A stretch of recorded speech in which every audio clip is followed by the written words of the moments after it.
Vision and mission. Our vision is we aim to create affordable, eco-friendly paint that enriches the environment while preserving it for future and generations to promote its wide range use for a sustainable future. Our mission is the proposed product's primary goal is to be sold for a low price in order to assist the customer while still taking the environment's impact into the account.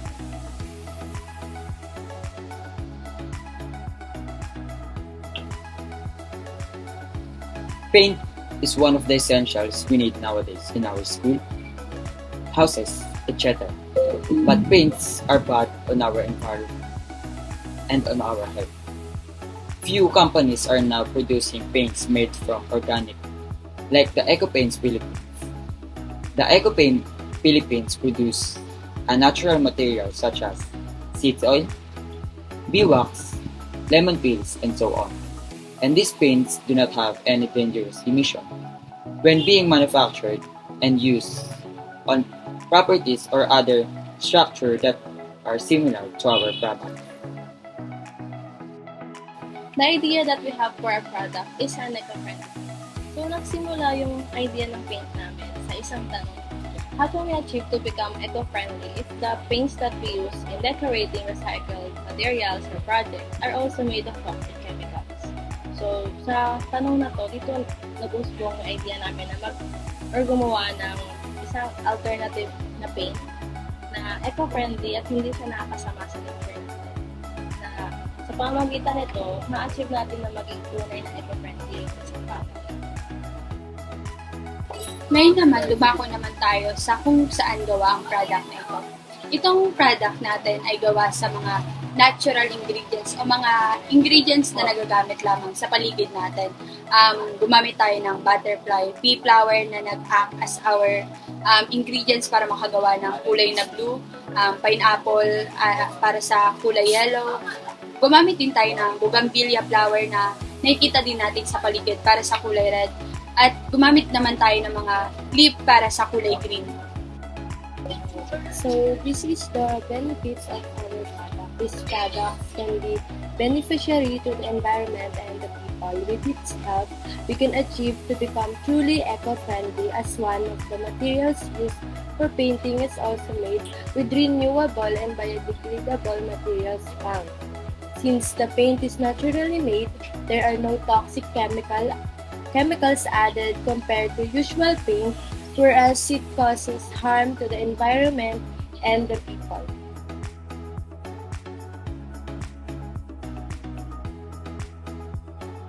Our paint is made from an eco-friendly solution which come from the natural ingredients of pineapple, mango, leaves, bougainvillea flower, and butterfly pea flower. It has the shades of green, yellow, blue, red, violet.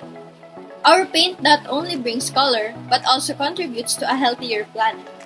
By using eco-friendly materials, we're helping the environment and still making sure our paint looks great and works well.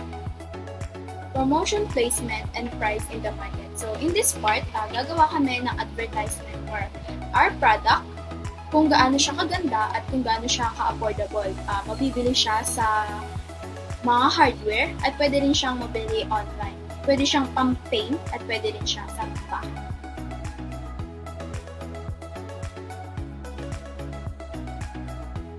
Physical appearance. Its appearance is just like the literal posters that already exist today.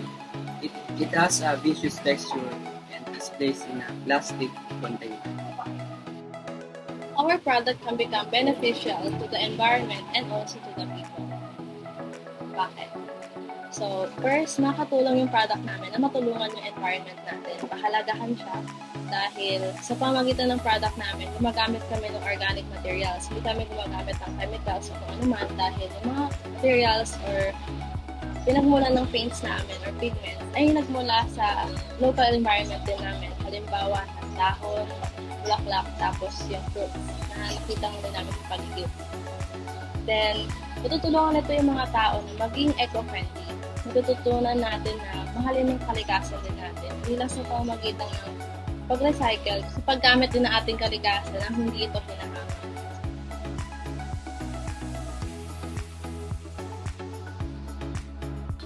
In terms of target consumer, our target consumer naman is yung mga taong may concern sa environment natin. Kagaya na rin ng mga taong gumagawa ng eco-friendly bag, made of straws, gano'n. Yung mga nakikita sa environment natin, kung saan nilalagyan nila ito ng designs o paintings gamit ang paint.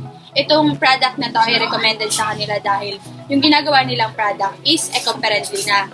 And ginagamitan nila ito ng paint. And then itong paint naman na ito, pwede nilang gamitin as an alternative sa paint na ginagamit nila, which is toxic paint. Para yung mga ginagawa nilang eco-friendly materials, gaya nga nung sinabi ko, bag, is mas maging eco-friendly pa. And isa pa doon, mas budget-friendly din ito para sa mga taong mas gustong makatulong sa paligid natin sa pag-conserve ng environment natin.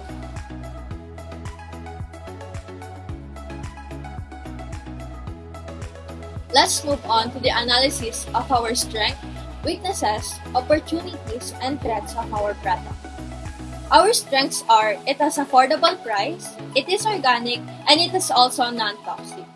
Our weakness is it has a short lifespan, which can affect the quality of our paints. Our opportunities is it helps preserving the environment and it can be sustainable.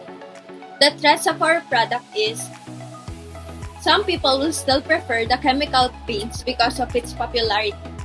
And lastly, it is prone to decay.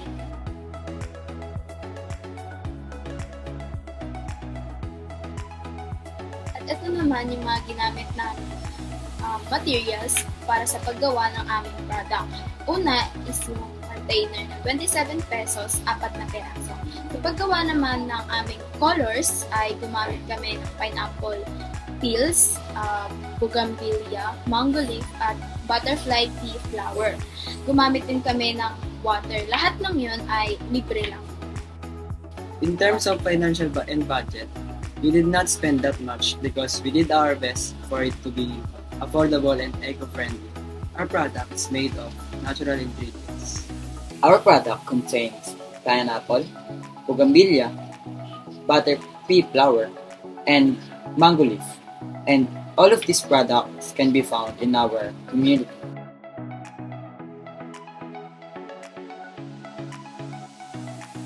Gathering of materials. So this is our first step.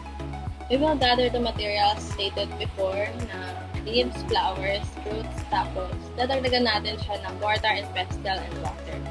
Then we will proceed to the product creation.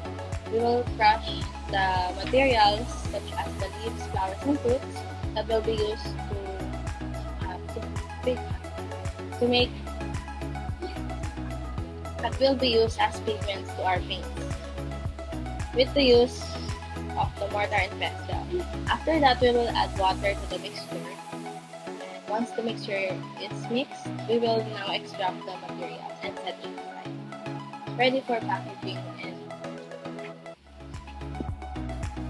After the making of our product, which is the eco-paint friendly, next step is product packaging, which is dito gagawa tayo ng dinedesert nating design ng packaging ng product natin. Then after natin gawin yung design na dinedesert natin, next step dun is ayun, gagawin na mismo natin yung packaging natin, kung saan dun natin mismo ipapackage yung nagawa nating paint natin, which is ayun nga yung product natin na eco-friendly paint.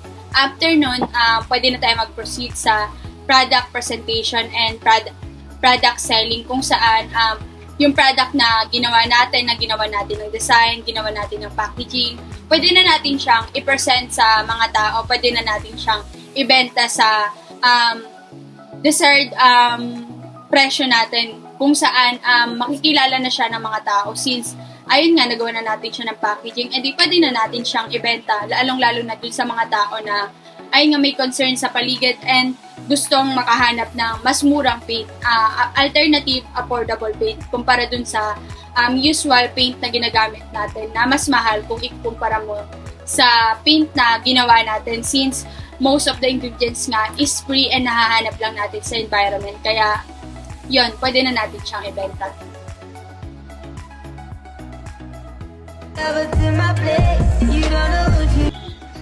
Hanap mo ba ay affordable sustainable at organic na paint. Narito ang Eco Paint para mag-offer sa inyo mga environment-conscious people. Gawa ito sa organic materials gaya ng pineapple at mango. At ito ay affordable rin. Hindi tataas sa 20 pesos kaya kayang-kaya ng budget mo. Kaya ano pang hinihintay mo? Bumili ka na!